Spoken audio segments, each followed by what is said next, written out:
মেহেরপুরের গাংনী উপজেলার Bamondi Nishipur school and কলেজের উদ্যোগে পিঠা উৎসবের আয়োজন করা হয়। আজ 27 ফেব্রুয়ারি বৃহস্পতিবার দিনব্যাপী এই পিঠা উৎসবের আয়োজন করা হয়েছে Bamondi Nishipur school and college প্রাঙ্গণে।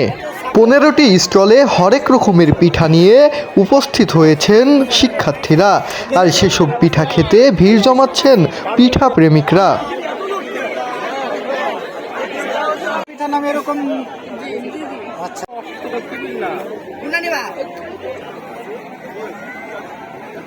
তালের পায়েস ওই যে জামাই পিঠা আছে ওই কোলে, তারপরে পাকান পিঠা আছে, ডালের পিঠা, ভাজা পিঠা। লক্ষ্মী আমিও ছবি দিই, আমি খুঁজে পাইছি রে। এটা কি ম্যাডামের স্টল? খালি একই স্টাইলে হাসি দিলে হবে না, দাঁত যা আছে তাই এক চাইবো হাসি ভালো লাগে না, একই রকম।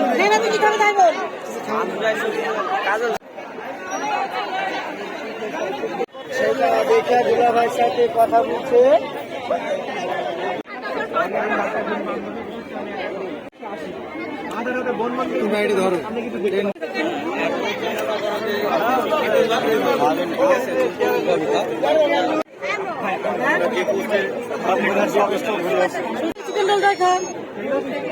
বলো